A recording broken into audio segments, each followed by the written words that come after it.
Right, ఇప్పుడు జనసేన తరఫు నుంచి చూసుకుంటే కోదాడలో మేకల సతీష్ రెడ్డి పోటీ చేస్తున్నారు. అలాగే ఖమ్మం నుండి మిర్యాల రామకృష్ణ, కొత్తగూడ నుండి లక్కినేని సురేందర్రావు, వైరా నుండి డాక్టర్ తేజవత్ శంకర్ నాయక్, అశ్వరావుపేట నుండి ఉమాదేవి వీరు కూడా జనసేన తరఫు నుంచి పోటీలో నిలుస్తున్నారు. ముందుగా మనం కోదాడ మేకల సతీష్ రెడ్డి, కోదాడ పోటీ చేస్తున్నటువంటి మేకల సతీష్ రెడ్డి పోటీ గురించి మాట్లాడుకునే ప్రయత్నం చేద్దాం. ఇప్పుడు దాని గురించి సంబంధించిన డీటెయిల్స్ మనకు శ్రీనివాసరావు లైవ్ లో అందిస్తారు. శ్రీనివాసరావు, చెప్పండి, అసలు కోదాడల మేకల సతీష్ రెడ్డి యొక్క ప్రచారం ఎలా సాగుతుంది, అసలు ఎలా ఉండబోతుంది, అసలు ఆయన గెలుస్తారా లేదనేటువంటి అంశాలు మాట్లాడుకుందాం.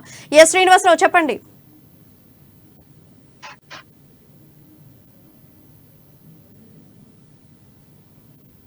కలిసి పనిచేస్తుంది. వివిధ ప్రాంతాల్లో ఎవరైతే బీజేపీ చేసిన దగ్గర వాళ్ళకు పవన్ కళ్యాణ్ సంబంధించిన వారు ఓవరాల్ గా 12 నియోజకవర్గాల్లో నకిరేకల్లు, కోదాడ, మునుగోడు కొన్ని ప్రాంతాల్లో వాళ్ళు పోటీ చేయాలని బీజేపీ పార్టీకి సంబంధించినటువంటి నాయకులు కూడా నిశ్చయం చేయడం జరిగింది. కానీ కోదాడ ప్రాంతాల్లో మాత్రం పోటీలో ఉన్నారు. మిగతా కొన్ని ప్రాంతాలలో వాళ్ళు పోటీలో నిలబడలేకపోయారు. అనంతరం బీజేపీకి సంబంధించిన అభ్యర్థులు ఎవరైతే ఉన్నారో వారికి సపోర్ట్ కూడా చేస్తామని ప్రచారం కూడా జరిగింది. కానీ ఇక్కడ ఓవరాల్ గా చూసుకున్నట్లయితే జనసేన కార్యకర్తలకు సంబంధించినటువంటి ఆది నాయకత్వం ఎవరైతే పవన్ కళ్యాణ్ ఉన్నారో వారు ఈ సమావేశాలు జరుగుతున్న క్రమంలో రాకపోవడం, ఈ బీజేపీ పవన్ కళ్యాణ్ జనసేన పార్టీ మధ్యన పెద్ద ఎత్తున వీళ్ళకు ఉన్నటువంటి సమన్వయం లోపించడానికి కూడా స్పష్టంగా కనబడుతుంది.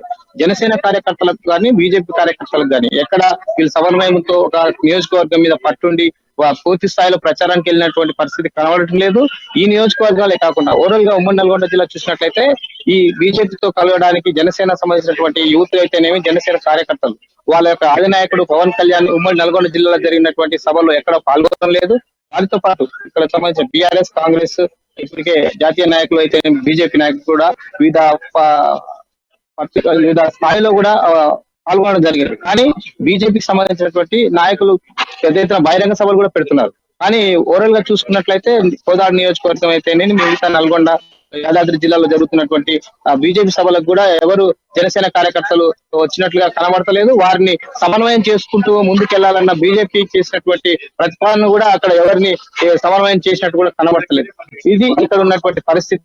కోదాడ నియోజకవర్గంలో ఒక అభ్యర్థి నిలబడ్డా కూడా బీజేపీ వాళ్ళు సమన్వయం లేక వాళ్ళ అధికార నాయకుడు లేకపోవడంతో పెద్ద ఎత్తున ఇబ్బంది పడే పరిస్థితి ఈ రాజకీయాల్లో కూడా పెద్ద చర్చ జరుగుతున్నది.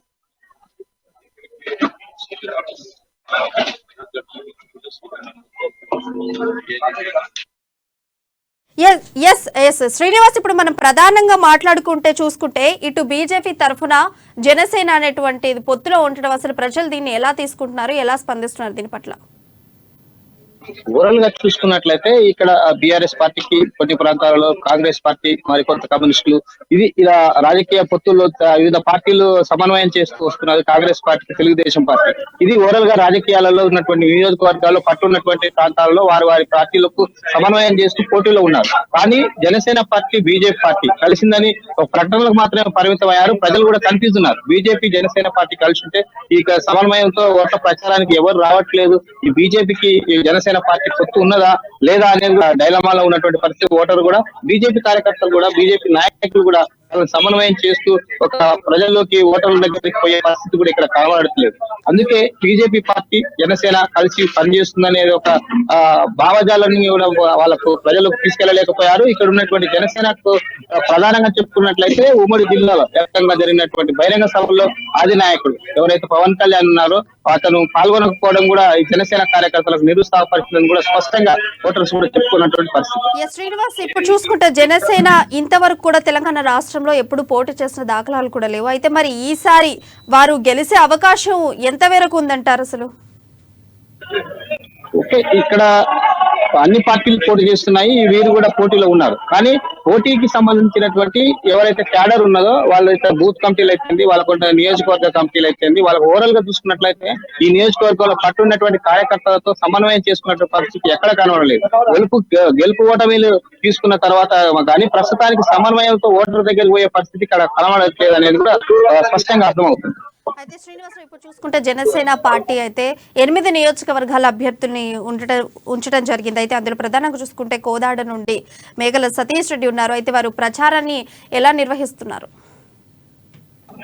మేకల సతీష్ సంబంధించి ఓవరాల్ గా కోదా నియోజకవర్గం చూసుకున్నట్లయితే ఆ ఏదైతే రోజుకు సీట్ ప్రకటించారో అప్పుడే సంబంధించినటువంటి బీజేపీ కార్యకర్తలు అక్కడ ఉన్నటువంటి బీజేపీకి సంబంధించిన బూత్ కమిటీ వాళ్ళే వ్యతిరేకించారు. ఇతను నాన్ లోకల్ ఉన్నాడు, ఇక్కడ పరిస్థితి ఇతనికి అనుకూలంగా లేదు కాబట్టి ఇతని సీట్ ఇవ్వడం వల్ల బీజేపీ కార్యకర్తలు నిరాశ పడతారనేది ఆ రోజే నిరసన వ్యక్తం చేసినటువంటి పరిస్థితి. తదనంతరం ఎవరైతే ఇక్కడ జనసేనకు సంబంధించినటువంటి బీజేపీ ఇన్ఛార్జీలు ఉన్నారో వాళ్ళని సమన్వయం చేయలేకపోయారు.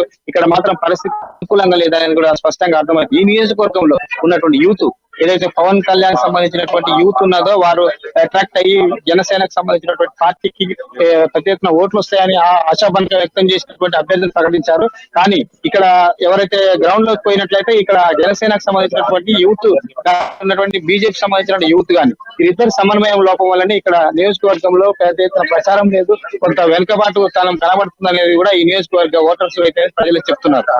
చూసుకుంటే ఆంధ్ర రాష్ట్రంలో ప్రచారం కావచ్చు, ఏదైనా స్పీచ్ కావచ్చు, పవన్ కళ్యాణ్ చూసుకుంటే మాత్రం హోరెత్తేర్చేటువంటి విధంగా ఉంటుంది. మరి అలాంటి తరుణంలో తెలంగాణ రాష్ట్రంలో చూసుకుంటే అభ్యర్థిత్వం ఇచ్చినప్పటికీ కూడా ఎందుకని జనసేన పార్టీ నుంచి పవన్ కళ్యాణ్ ఎందుకని ఇంకా కూడా ప్రచారంలో ఇన్వాల్వ్ అవ్వలేకపోతున్నారు? ఆంధ్ర ప్రాంతానికి నియరెస్ట్ ఏపీ సంబంధించినటువంటి ప్రాంతానికి నియరెస్ట్ ఉన్నటువంటి నియోజకవర్గం కోదాడ నియోజకవర్గం. అక్కడ ప్రాతినిధ్యం వహిస్తున్నటువంటి జనసేన పార్టీ అక్కడ ఉన్నటువంటి కార్యకర్తలు గానీ అక్కడ ఉన్నటువంటి నాయకులు గానీ ఉత్తేజం చేయడానికి ఎలాంటి ప్రణాళిక గానీ ఎలాంటి విధి విధానాలు ప్రకటించలేదు. దీనికి తోడు ఇక్కడ ఉన్నటువంటి బీజేపీ నాయకులు కూడా ఏదైతే ఆ నియోజకవర్గంలో మద్దతును ప్రకటించారో జనసేన పోటీ చేసిన దగ్గర బీజేపీ నాయకులు కూడా వాళ్ళతో కలిసి సమన్వయంగా కలిసి ప్రచారానికి పోలేకపోతున్నారు. ఓవరాల్ గా చూస్తే ఈ ప్రచారం పోకపోవడం, జనసేన సంబంధించిన కమిటీలు బీజేపీ సంబంధించిన బూత్ కమిటీలు ఒక సమన్వయంతో కూర్చొని చర్చించుకున్నటువంటి పరిస్థితి కనబడటం లేదు. ఈ ఎన్నికల సమయం దగ్గర పడుతుండటంతో ఇప్పటికీ ఎవరు ఏ బూత్లలో ఉండాలి, ఎక్కడ సమన్వయం చేస్తాలి, ఏ మండలాలు కమిటీలు ఎక్కడ ఉన్నాయి అనేది కూడా వాళ్ళు ఇప్పటికీ ఒక నిర్ధారణ కాని పరిస్థితి. వీరిని సమన్వయం చేయడానికి రాష్ట్ర కేంద్ర నాయకులు కూడా ఎవరు రావట్లేదు. ఓవరాల్ గా చూసినట్టు జనసేన పార్టీకి సంబంధించిన అధినేత పవన్ కళ్యాణ్ కూడా ఈ తెలంగాణ ప్రాంతంలో పార్టీని బలోపేతం చేస్తారని పలుమార్లు చెప్పినటువంటి పరిస్థితి. వరంగల్ సభలు అయితే మరొక దగ్గర. కానీ ఈ పోటీలో ఉన్న అభ్యర్థులకు వెన్నంటూ ఈ సభలు నిర్వహించి ప్రజల్లో ఉన్నటువంటి జనసేన పార్టీని బలోపేతం చేయడానికి తెలంగాణ ప్రాంతంలో సుముఖంగా ఉన్నట్టు కనబడుతుంది. ఎందుకంటే ఇక్కడ జరుగుతున్నట్టు ప్రతి సభలో అన్ని రాజకీయ నాయకులు, పార్టీ అధిపతులు అందరూ అనేక రాజకీయ నాయకులు పాల్గొంటున్నారు కేంద్ర రాష్ట్ర. కానీ జనసేనకు చూసినట్లయితే ఇలాంటి నాయకత్వం కానీ ఇక్కడ ప్రాతినిధ్యం వహిస్తున్నటువంటి నియోజకవర్గ అయితే జిల్లా నాయకత్వం కానీ పటిష్టంగా లేదనేది కూడా ఈ పోటీలో ఉన్నటువంటి వ్యక్తులు కానీ చేస్తున్న ప్రచారంలో బట్టి స్పష్టంగా అర్థమవుతుంది. శ్రీనివాస్, ప్రధానంగా కూడా బీజేపీ పార్టీ అసలు ఏం ఆశించి జనసేనతో పొత్తు పెట్టుకుంది? అసలు వాళ్ళు అనుకుంది అనుకున్నట్టు అవుతుందా, లేకుంటే అనుకుంది ఒకటే అయింది ఒకటి అనే పరిస్థితి బీజేపీకి ఇప్పుడు ఉంది అని మనం అనుకోవచ్చా? ఈ నియోజకవర్గంలో స్పష్టంగా చెప్పవచ్చు. ఓవరాల్ గా నల్గొండ 12 నియోజకవర్గాలు కూడా స్పష్టంగా కనబడుతుంది. బీజేపీ ప్రాతినిధ్యం ఉన్నటువంటి నాగార్జున సాగర్ ఏదైతే ఉన్నదో అక్కడ బీజేపీ పోటీ చేస్తుంది. కానీ వాళ్ళకు మద్దతుగా ఉన్నటువంటి జనసేన అక్కడ కనబడటం లేదు. వాళ్ళ ప్రాతినిధ్యం వహిస్తున్నటువంటి బీజేపీకి అక్కడ ఉన్నటువంటి జనసేన కూడా సపోర్ట్ చేసినట్లేదు. వాళ్ళ కార్యకర్తలు అక్కడ కమిటీలు కానీ అక్కడ సమావేశాల్లో పాల్గొనట్లేదు. అదే విధంగా నల్గొండ తీసుకున్నట్లయితే ఇక్కడ బీజేపీ పోటీ చేస్తుంది. ఈ నల్గొండకు సంబంధించినటువంటి యూత్ పవన్ కళ్యాణ్ కి సంబంధించినటువంటి యువసేన కూడా ఇక్కడ ఉన్నటువంటి పరిస్థితి జిల్లా హెడ్ క్వార్టర్ లో. కానీ ఆ బీజేపీకి తో కలిసి వచ్చి సమన్వయంతో పోటీ చేస్తున్న క్రమంలో కూడా ప్రచారానికి రాని ఓవరాల్ గా 12 నియోజకవర్గాలు ఉమ్మడి నల్గొండ జిల్లా 12 నియోజకవర్గాల్లో బీజేపీ అభ్యర్థులు పోటీ చేస్తున్నారు. సూర్యాపేటలో సంబంధించిన వాళ్ళు కూడా అక్కడ పోటీ చేస్తున్నారు.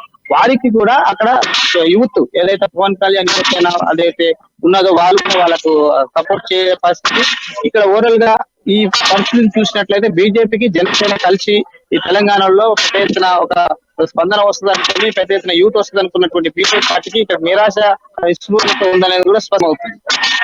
ఇప్పుడు చూసుకుంటే జనసేన పార్టీ అధినేత పవన్ కళ్యాణ్ అసలు ప్రచారాన్ని నిర్వహిస్తారా, నిర్వహివ్వరా?